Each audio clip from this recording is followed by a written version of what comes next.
Thanks for joining us today on the HR Impact Show. I am your friendly neighborhood talent strategy nerd, Dr. Jim. And today we're going to work on understanding why you should build for where you are versus where you want to be. And the guest who's going to take us through that journey and through that conversation is joining us today. Minji Liu is a learning and development leader in the tech space. She is a certified coach, and that might seem like it's not a big deal. It's a big deal because there's a lot of work that's involved in that. So we'll get into that a little bit. She's a DEI advocate. She is also the child of Korean immigrants, an LA transplant, wife to a British and Australian expat, and mother to a sassy, silky terrier. So I wouldn't recommend anybody saying that really super fast because you will probably stumble over the words. But hey, shout out for immigrant power. Same. Minji, welcome to the show. Thanks so much for having me. And you did nail the sassy, silky terrier better than I did just now. See? Yeah, I was practicing before the show, like you've seen in some of those bits. I want you to fill in some gaps and get the listeners up to speed on some of the things that we didn't include in the bio that you feel is important for them to know. What's really important, and this is also why I got into coaching, is that I'm a multi-time career pivoter.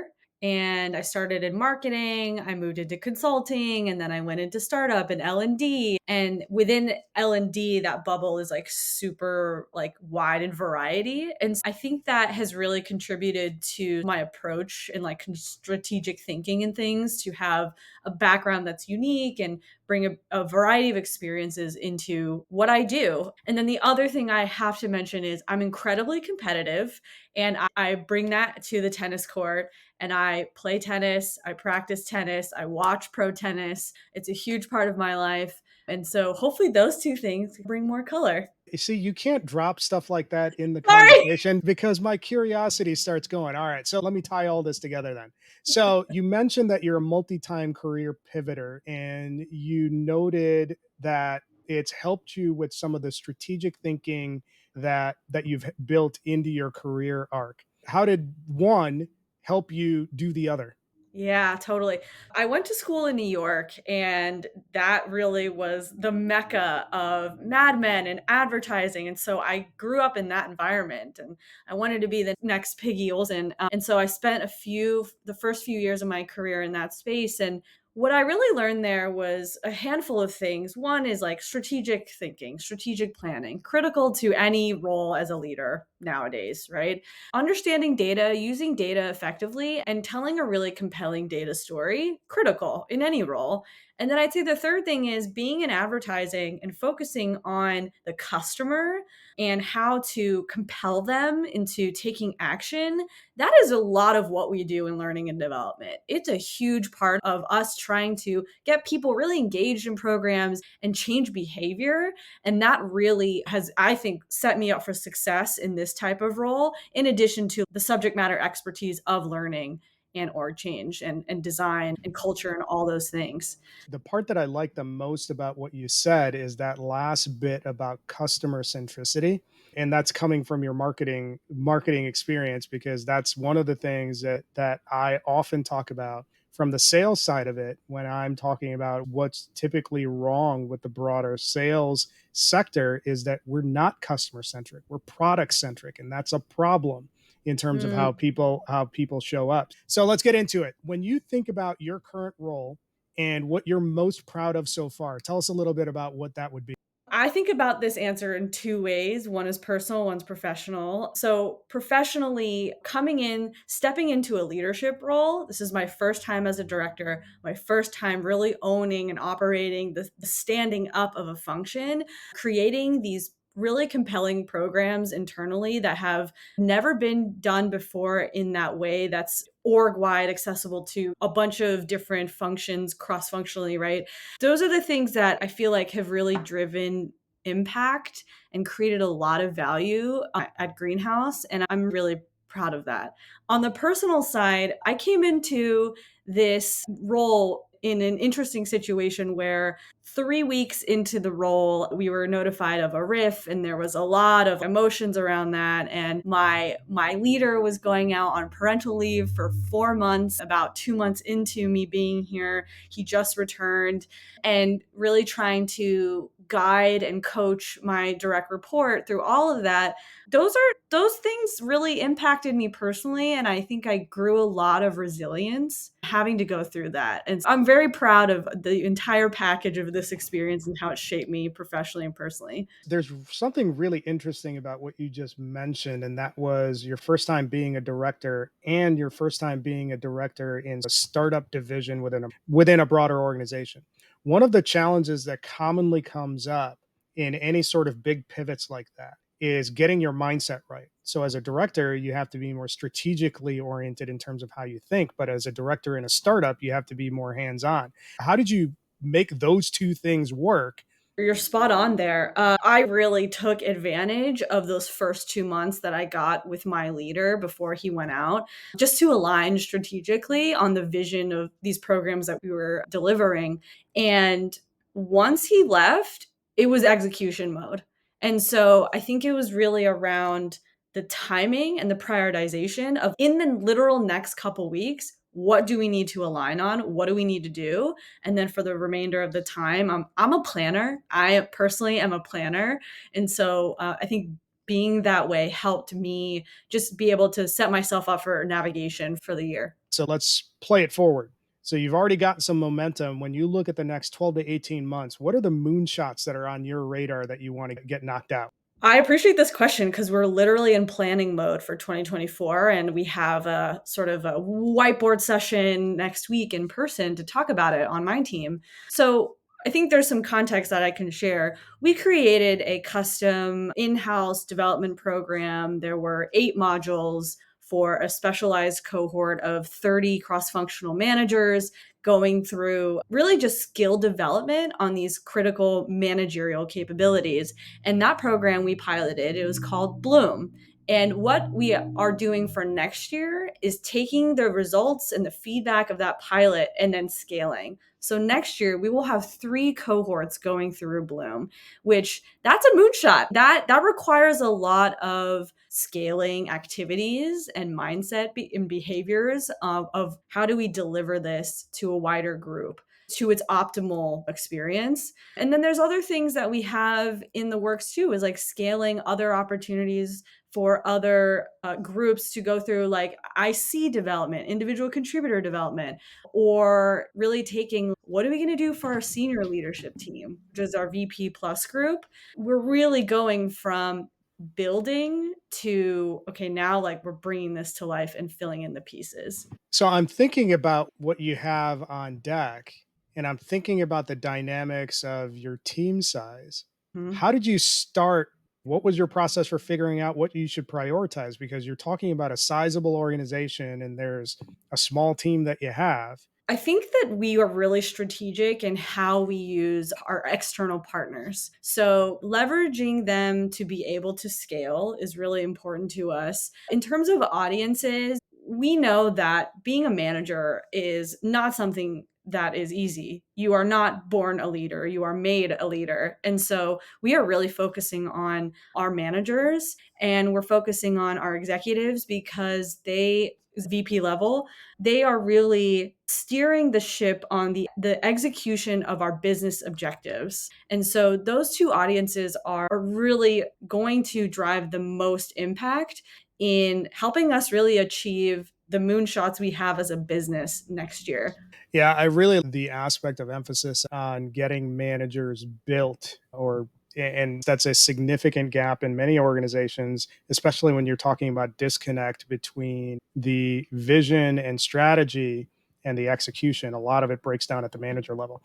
Last thing, when you think about what's the most fun thing or fun aspect about your job, We're really creative on my team. We are always coming up with branding ideas and we're brainstorming. And so I think that we just like to have fun coming up with these really beautifully thoughtful branded experiences that hopefully like resonate and stick with our customers. And then we also have a lot of really funny people on our team, and I really try to bring the humor in every day when we're working together. bringing humor into the day to day is probably an underrated skill for a lot of leaders. When you're thinking about how can you be authentic, how can you be more transparent and vulnerable humor might actually be the easiest way to open the door to that. I opened the show talking about build from where you are, or build for where you are versus where you want to be.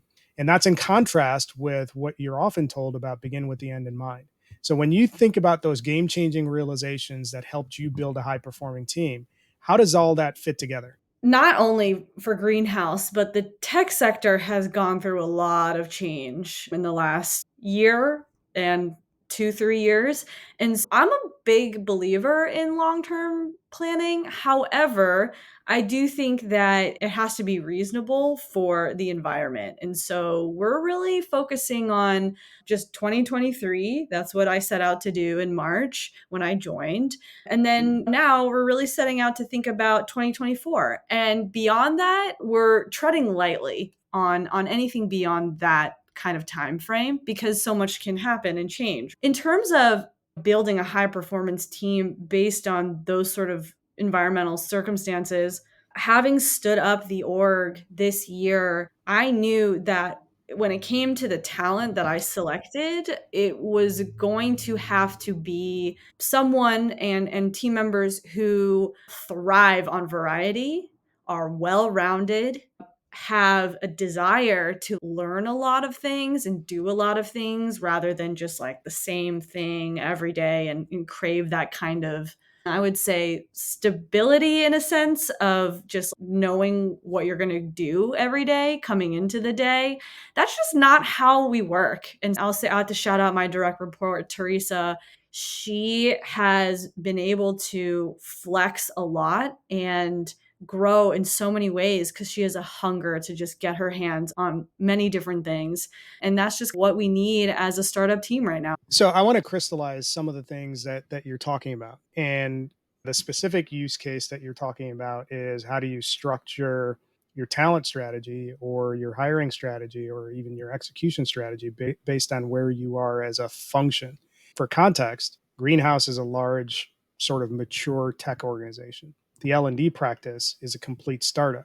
So I'd like you to get a little bit more granular and map out a little bit in terms of how you married your talent strategy to where you were as a function. I'm going to answer this in the way that I think would be most helpful to the audience, and you can tell me if I answered your question. So, in larger organizations, specifically in the learning and development function, you will have a team, and those individuals are focused on specific things. So, like, you'll have instructional designers, they're the people backstage, like designing the curriculum, putting it into LMS systems, and then they hand it off because then there's a team of facilitators and coaches, and they're like really the sort of delivering those programs in the curriculum. And then you may have like program managers, you may have what we call like learning partners in some orgs who are like business partners but specifically around learning and development. And essentially, like, the larger you are, the more scaled you are,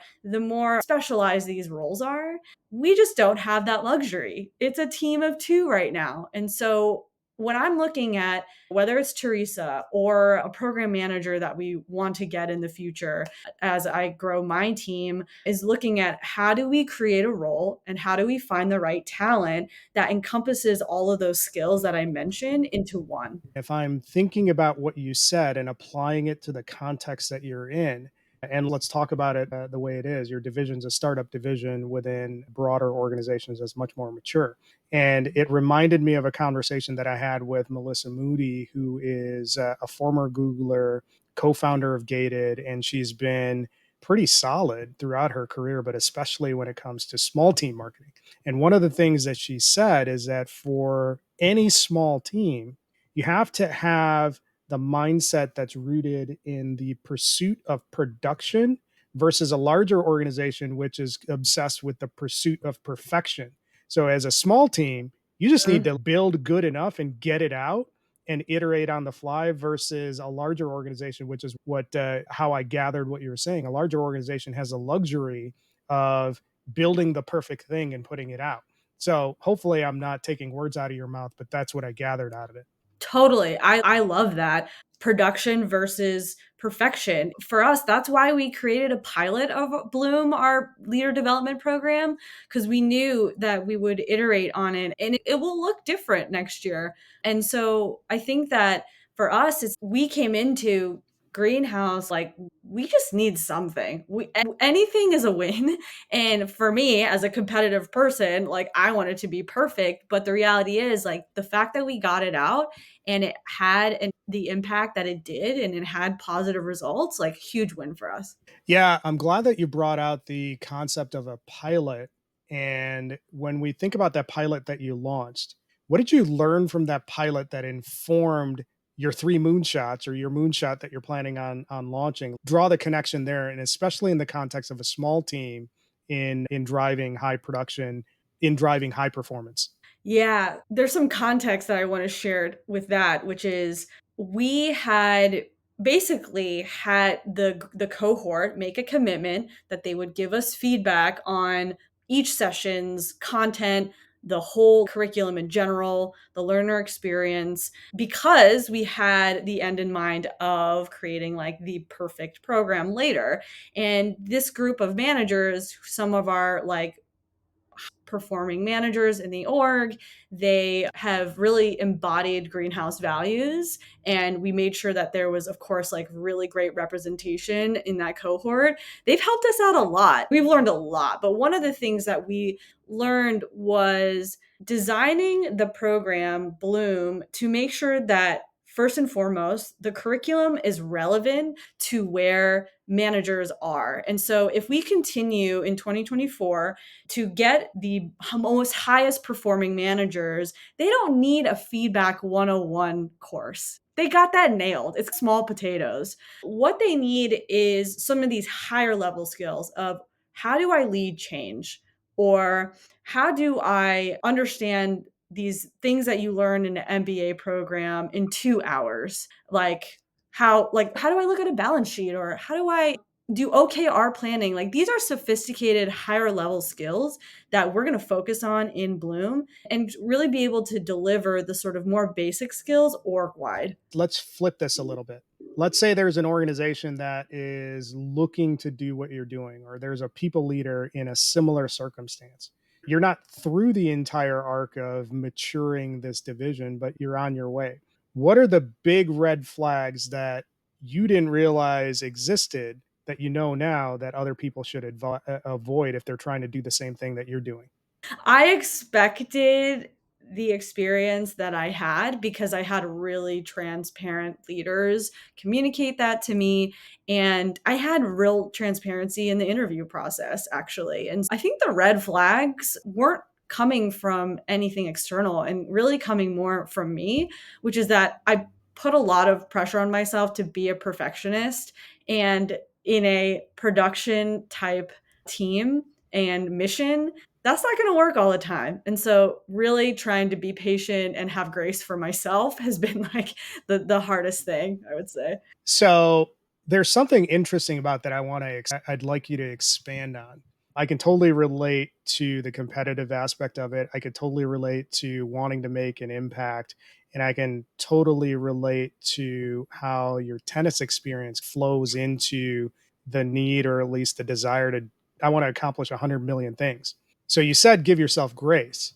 What were some Yeah. of the practical things that you did to wind yourself back and be more realistic about what could be delivered given the business situation that you were in? Absolutely.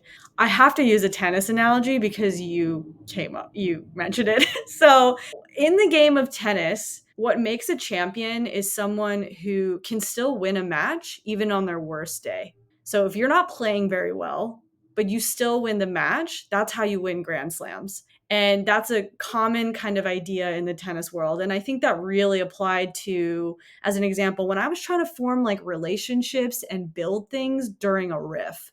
That was really hard. And I'm not showing up as my best self today because I'm emotional about what happened in the riff, and intentions are high and we're emotional beings. So we're feeding off of each other's emotions.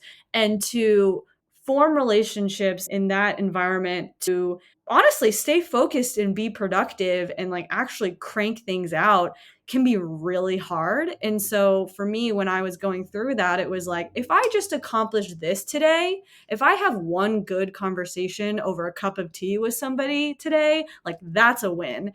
And that makes me a champion of the day. And so that really helped me get through it. I like how you called out, here's what I want to accomplish, and here's the context that's happening in the organization. The immediate thing that I wrote down when you mentioned it is learn how to read the room, learn how to understand what the moment looks like, and Hmm. still pursue what you want to pursue, but don't have it be this win lose relationship. You have to be able to look at what's the win that I can use or I can achieve in the context of these difficult circumstances. Maybe I'm taking that too far, but that's how I read it. But I want to make that actually really tangible for folks who are listening because I know that there are companies who are going through rifts and layoffs right now. And so something that I did was I would go into a one on one. I'd say, hey, listen, I know it's weird that we're meeting under these circumstances. It's like that the riff and what's going on right now is top of mind. And I want to ask you these questions around learning and development and programming, but I will just ask one or two and then that's the space that we both have today to have that conversation. And that's perfectly okay. And people were really receptive to that. And I think it worked because I got what I needed, but I also acknowledge that it's a hard time right now. And that's okay. Everybody talks about empathy. You got to be more empathetic as a leader. I think that right there is a great example of how you are empathetic in the moment just by simply asking, what do you have space for in this moment? And then Yes. adjusting your approach. So I think that's a really strong takeaway. Minji, awesome conversation. I really like a lot of the discussion that we've had, and I think there's some practical application. Actually, there's practical application throughout the whole thing. I want you to spell this out a little bit more clearly. So, if there's somebody that is faced with a similar situation as you, they're in a mature organization, but they're a startup division, what are the key principles that they need to have top of mind so that they can be successful in building that high performance organization? What I just thought of this now, so hopefully it resonates, but I'm thinking about this 3D framework: desire, demand, and delivery. I think desire is really about, do I want this role, first of all? Like, not everybody wants to work within a startup team, a startup environment, and then have to think agile and be a part of building something. And so I would say that's like a reflection point on the individual of, do I want to do this? Do I have the desire to grow and operate this way? For demand, I think this is really something to be cautious of because if you are a startup team in a more established organization, the demand from the business will always be exponentially greater than what you can provide. And so that's about delivery, which is our third point. And so I think it's about like really trying to distill that demand down into key priorities. What are the things we're saying yes to? And what are the things we're saying no to? And what are the things we're saying later? We'll get to that later. And then finally, delivery is after the riff, we downsized, and I think the whole organization is going through more of this idea around doing a few things, but doing them really well. And that ultimately, the end product is what people will see and what they'll have a reaction to. If you're delivering a bunch of things that are 50% baked, not going to be great for your credibility as a function. But if you're delivering three things that are phenomenal, that is everything for building your credibility and your reputation. I appreciate you breaking that down. If people want to continue the conversation, what's the best way for them to get in touch with you? I'm a big fan of LinkedIn and particularly the voice note feature in the direct message. I like to, it's hard to always make time for calls, but if I can send you a voice note to answer a question you have, like that's scalability right there. And that's delivery. That was a great one. And also my email is minji.liu@greenhouse.io. And I'm sure you'll share that in the podcast so they get my name spelled right. Thanks for hanging out with us, Minji. There is a lot in this conversation that I think is going to be impactful for our audience. When I think about the stuff that we talked about in this last 30 minutes, here's a framework that I built. It's in no particular order, but here are the things that stood out to me. If you want to be successful in building a high performance team, these are the 5 things that you should consistently do if you're in a startup or startup adjacent function. One, you need to be reasonable about what you can accomplish. Two, you should be centered on the pursuit of production versus the pursuit of perfection. Three, you need to be focused on what's relevant and what's going to make the biggest impact. So that's 3 and 4. And then 5, read the room. Make sure that you're centering yourself with an empathetic view so that you're not only operating on what's most important to you, you're also focused on what's most important to the person that you're sitting across from. So that's what I learned from this conversation. I really appreciate you sharing that with us. For those of you who have listened to the conversation, if you liked where this went, leave us a review and then tune in next time where we'll bring on another great leader to share with us the game changing realizations that help them build a high performing team.